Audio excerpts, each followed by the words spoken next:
Hi అండి అందరికీ welcome to VM Royals మా మదర్ ఫుడ్ వ్లాగ్స్. ఈరోజుటి స్పెషల్ క్రంచీ ఆలు వడ చేస్తున్నాము. మంచి టేస్టీ ఈవినింగ్ స్నాక్ ఇది. ఇలా మనం అప్పటికప్పుడు సింపుల్గా తక్కువ ఇంగ్రీడియంట్స్తో త్వరగా అయిపోయేలా ఈ స్నాక్ని చేసుకొని తినేయచ్చు. పైన ఈ సేమియా క్రంచీనెస్తో లోపల ఆలు ఫ్లేవర్తో సాఫ్ట్గా వడ మరింత బాగుంటుంది. ఇలా వెరైటీగా మీ ఇంట్లో ఓసారి ట్రై చేసి మీ వాళ్ళకి పెట్టండి. ఇంట్లో వాళ్ళందరూ మళ్ళీ ఇదే కావాలని అడిగి మరీ చేయించుకుంటారు. అలా గుర్తుండిపోతుంది దీని టేస్ట్, అంత బాగుంటాయి. రెసిపీని చివరి వరకు మిస్ అవ్వకుండా చూసి మీరు ట్రై చేయండి. క్రిస్పీగా, స్పైసీ అండ్ యమ్మీగా ఎంజాయ్ చేస్తారు. ఇంకేం మాత్రం ఆలస్యం చేయకుండా ప్రాసెస్లోకి వెళ్ళిపోదాం. ముందుగా ఇలా కొన్ని మీడియం సైజ్ ఆలుని శుభ్రంగా వాష్ చేసుకొని ప్రెషర్ కుక్కర్లో వేసి అందులో తగినన్ని నీళ్లు, ఉప్పు వేసి మూత పెట్టి 3 విజిల్స్ వచ్చేంత వరకు ఉడికించుకొని పక్కన తీసి చల్లారనివ్వాలి. అలా చల్లార్చుకున్న ఆలుని పై తోలు మొత్తం శుభ్రంగా తీసేసుకొని మ్యాషర్తో మెత్తగా మ్యాష్ చేసుకోవాలి.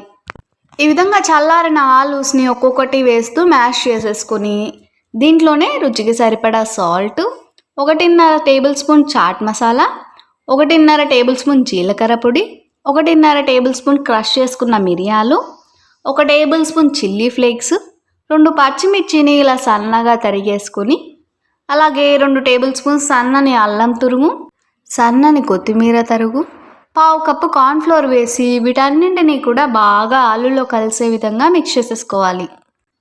ఇలా బాగా చేతులతో ప్రెస్ చేస్తూ మిక్స్ చేసుకుంటే వడ చేసుకోవటానికి పిండి పర్ఫెక్ట్గా సెట్ అవుతుంది. ఇందులోకి వాటర్ వేసుకోవాల్సిన అవసరమే లేదండి. ఇలా ఆలుని బాగా ప్రెస్ చేసే కొద్దీ పిండి సాఫ్ట్గా, స్మూత్గా వస్తుంది. ఈ విధంగా పిండిని బాగా మిక్స్ చేసుకొని చేతులకి కాస్త ఆయిల్ని అప్లై చేసేసుకొని కొద్దిగా పిండిని తీసుకొని చూపించిన విధంగా వడని ప్రెస్ చేసుకోవాలి. ఇలా సైడ్స్ అంతా కూడా ఈవెన్గా సాఫ్ట్గా వచ్చేలాగా ప్రెస్ చేసేసుకొని మధ్యలో చిన్న హోల్ పెట్టేసుకొని ఒక ప్లేట్లో పెట్టుకోవాలి. ఇలాగే మిగతా వడల్ని కూడా తయారు చేసుకొని ప్లేట్లో అరేంజ్ చేసేసాము. చూడండి, వడ షేప్ కూడా పర్ఫెక్ట్గా వచ్చింది కదా. ఇంకా మరో బౌల్లో 1/2 కప్పు మైదా, కొద్దిగా సాల్ట్, కొన్ని చిల్లీ ఫ్లేక్స్ వేసి బాగా మిక్స్ చేసేసుకొని దీంట్లోనే కొన్నిగా నీళ్ళు యాడ్ చేస్తూ పేస్ట్ లాగా మిక్స్ చేసుకోవాలి. ఈ విధంగా స్లర్రీ టైప్లో మిక్స్ చేసేసుకొని మరో ప్లేట్లో కొన్ని సేమియా తీసుకున్నాము. ఇప్పుడు తయారు చేసుకున్న వడని ఒక్కో దాన్ని తీసుకొని ఈ స్లర్రీలో ముంచి బాగా కోట్ చేసేసుకొని సేమియాలో వేసి బాగా కోట్ చేసుకోవాలి. ఇలా అన్ని వైపులా సేమియా అంతా కూడా అంటుకునే విధంగా కోట్ చేసుకొని ఒక ప్లేట్లో పెట్టుకోవాలి. ఇలాగే మిగిలిన వడలన్నింటినీ కూడా ఒక్కో దాన్ని ఇలా స్లర్రీలో ముంచి సేమియాతో కోట్ చేసుకొని ప్లేట్లో అరేంజ్ చేసేసుకోవాలి. మరోవైపు స్టవ్ మీద డీప్ ఫ్రైకి సరిపడా ఆయిల్ని బాగా హీట్ చేసుకోవాలి. ఈ వేడి ఆయిల్లో తయారు చేసుకున్న వడల్ని ఒక్కోటి వేసి మీడియం ఫ్లేమ్లో బాగా డీప్ ఫ్రై చేసుకోవాలి. వేసిన వెంటనే కదపకుండా పైనున్న సేమియా బాగా ఫ్రై అయ్యేంత వరకు వెయిట్ చేయాలి. ఇవి లోపల వరకు బాగా డీప్ ఫ్రై అవ్వటానికి కనీసం 10 నిమిషాలు టైం పడుతుంది. ఇలా కాస్త కలర్ చేంజ్ అయ్యాక మరోవైపుకు తిప్పుకొని డీప్ ఫ్రై చేసుకోవాలి. చూడండి, కరెక్ట్గా 10 మినిట్స్కి ఇలా బాగా క్రిస్పీగా గోల్డెన్ కలర్లోకి ఫ్రై అయ్యాక ఆయిల్లో నుంచి తీసి ఒక ప్లేట్లో వేసేసుకోవాలి. ఇలాగే రిమైనింగ్ వడల్ని కూడా డీప్ ఫ్రై చేసుకొని సర్వింగ్ ప్లేట్లో సర్వ్ చేసాం.